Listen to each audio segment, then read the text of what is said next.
would 3 or even 4 digits in the silver nominal price, the price that we see, would that be outrageous? No, it's worth at a minimum $1,300 an ounce. And that's just based on the 20th to 1 that historically we were. These were both, well, it's peace dollar. Okay. These are both $1, little $1 gold coin and a silver dollar. So that's a 20 to 1 ratio right there. So according to my calculations, you're looking at the true fundamental value of an ounce of gold at somewhere between $33,000 and $40,000 an ounce. I want to talk about the issue of gold revaluation, because this is something that's kind of re-entered the consciousness of stackers recently due to the fact that the Fed released a paper examining gold revaluation in other countries and its impact. This has led a lot of people to speculate that the Fed is considering a similar move, currently valuing their gold at $42.22 on the balance sheet. I've heard so many different opinions on this. Some people say it'll never happen. Some people say it has to happen. Some people are more in the middle. I wonder what your thoughts are. Is this a realistic proposition to revalue U.S. gold reserves? What would it actually accomplish for the U.S. government? And what could its wider implications be on the gold market? Well, I personally do not see it. I see it as inevitable, because what gold really does is it regains confidence. I mean, they want us to think that gold is an old relic, except wedding rings are generally in gold. You know, good as gold. It's in our vernacular. It's in our DNA, and it's used to regain public confidence after that massive failure, which I believe we are like this close to experiencing, and the hyperinflation. But make no mistake, every single country has a gold revaluation account. They're not going to do it at these levels because it does not reflect all the paper money that's been issued. So what I think we will see, and it's just a repetition of history, because this has happened over 4,800 times. I don't think this time is any different. And that's really what the point is. But they have to, you have to kind of back up to move forward. If they did it now at the artificial level that the spot markets are, then it wouldn't have as great an impact if they wait until they finish blowing up the currency in a bout of massive hyperinflation. And what they do then is, of course, they lop off zeros so people think, well, they've got this under control. So you've got a loaf of bread. And I know this sounds outrageous, but it's not outrageous. It is just a repetition of history, where a loaf of bread might go for, as it enters hyperinflation, a loaf of bread might go for $80,000 a loaf, right? But then what happens? They lop off 3 zeros or 4 zeros as they do that overnight revaluation. And so it goes from $80,000 a loaf to $8 a loaf. But so do your savings, and so to anything that you've accumulated in fiat. And frankly, so will the nominal price of gold. First, it'll go up massively, right, in the hyperinflation. But the difference between, say, your stocks and everything else, that drops dramatically immediately upon the revaluation.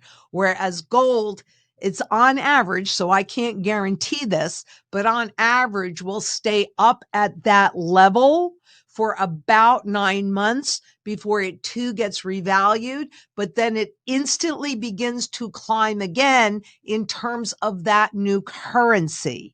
So that is what I anticipate seeing. I don't anticipate seeing it before we do hyperinflation, because there is not yet the need to regain that public confidence. But I watch that like a hawk, because that, my friend, is the only thing that's keeping all of this stuff together.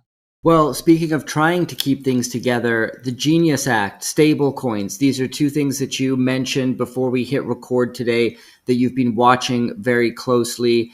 Walk us through the basics of what the Genius Act is and why you think the U.S. government has introduced it. Well, the Genius Act is the first legal foundation for cryptocurrencies and stable coins in particular. I personally believe, there are many reasons why this administration made the choice to legalize that. There's definitely stakes in the game, but it had to happen anyway because we're moving into a new digital system. And what nobody really realizes yet, and I'm so glad I'm old because I've lived through this and I know how to recognize it, and I've studied it since 1987. When President Trump signed the Genius Act, he changed the global monetary system. And I believe that, I'll put my technical neck on the line with this. I'm not even giving myself any wiggle room in here. Although, of course, I will say I could be wrong, but from the tip of my head to the bottom of my feet and every single area in between, I believe that this will now usher in the hyperinflation to burn off the debt that's being created. But make no mistake at all, when he signed that, the monetary system changed, period. Now, the fact that most people don't know about it yet is not relevant, but I was there in 1965. I was about 11 years old at that point, so I didn't really understand what happened, but I remember that period of time. And I was there in 1971 when we went off the gold standard. And I remember I was about 17 years old. So I definitely remembered all of the chaos and everything around that currency regime shift.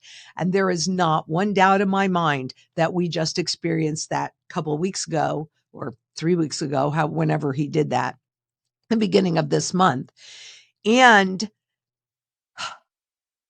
that was about, look, this is the way I view President Trump. He is a change agent. This change had to happen because we have used up all the purchasing power value in this stuff. And once you do that, there is no place to inflate away. You must attack principle. But since at the same time, what's been happening is a shift in the allegiances on a global basis. So the rest of the world has, as we know, they've been turning away from the U.S. Treasury market, which is the foundation of the global financial system. Well, when one market goes away, they got to find a new one. And so by legalizing the Genius Act and requiring all of the stable coins, at least that are issued by this country, to be dollar-backed one-to-one, what he's done is created a new artificial market, just like Kissinger did back in the 80s, 70s and 80s with the petrodollar. So that's what he's attempting to do. And right now, according to a recent article, think about this because it's crazy, right? But in a recent article by the St. Louis Federal Reserve, they talked about the impact of the stablecoins. And right now, there's about 125 billion stablecoins in this market. And most of them, it could be, I don't have this number in front of me, but somewhere between, I think it's even 99% of currently all stable coins that are issued are dollar based. And they've been adopted majorly in third world countries, particularly in Africa, where their currencies are experiencing very, very high inflation. So what he's done is he's made sure that every new stable coin that's going to be issued by any corporations in the US, because that's who issues them. We don't want CBDCs here. Okay, well, I'm pretty sure we don't want stable coins either, but the CBDCs have a central location and there would just be one per country. The stable coins are issued by any corporation. So we'll have Amazon stable coins and Walmart stable coins and Kmart stable coins and, JC Penney, as well as JP Morgan, as well as Hong Kong stable coins, the yuan stable coins. So it is an extraordinarily fragmented market, but they are thinking that within the next 2.5 years, by 2028, they will go from about 125 billion stable coins to $2 trillion in stable coins. And they are busy creating the legal framework of safe harbors and exemptions and all of these things. So if I take you back to 2008 and the great financial crisis, where what these bankers did was disgusting and vile and cruel and destroyed so many people's lives, nobody went to jail. And they didn't go to jail because legally they didn't do anything wrong. Ethically, it was horrible, but legally it wasn't. And they're setting that same kind of system up now and encouraging all of this experimentation. And guess who's the guinea pigs? And guess who's just about the right size to fail? But that's also why I say that this is what's ushering in the hyperinflation, because the easier and cheaper it is to create new money and spend new money, the more will be created, the more will be spent. And really, how do you even value any of these cryptocurrencies? I mean, if they do a physical representation, because that's all this is, these aren't Bitcoin or Ethereum or XRP. They are the physical representation. And I find it so interesting that they make them look like 1 ounce gold coins. Psychological. Yeah. And disgusting. Very fascinating. Yeah. And, inflation is theft. And when theft is made legal, you are being ruled by criminals. That's the situation we're in. Governments are essentially criminal cartels that have legalized their own crimes. And the bankers and central banking system is a huge part of that. The fact that people have not woken up to that en masse is a little disheartening. A topic we're going to get into a little bit later. But first, I want to highlight something you recently posted on X. A possible shift in the composition of the Fed's portfolio of Treasury holdings could result in the central bank buying nearly $2 trillion of bills over the next 2 years, according to Bank of America. You then added the hashtag #GotGold. Are we looking at Japanese-style yield curve control up ahead, where the Fed could end up being the main buyer of U.S. Treasuries to try and keep yields low? 100%. So, but now think about these numbers, right?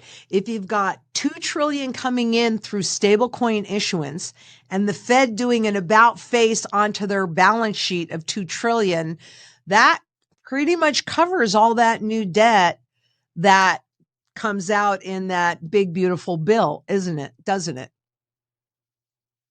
I mean, it's just to keep the game going, and they can, as long as the public maintains confidence in the system. Because bank to bank confidence, that ended in 2008, central bank to central bank confidence. And if you want me to go into any of these in more detail, but that ended in 2015. Market to central bank. Remember that they would tell the banks what they're going to do. Forward guidance. We're going to tell you what we're going to do so you can get into position. But that ended in 22.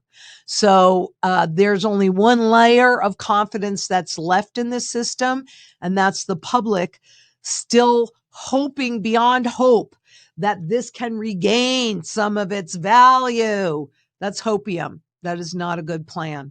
And it doesn't really work either, because the cards are stacked against you.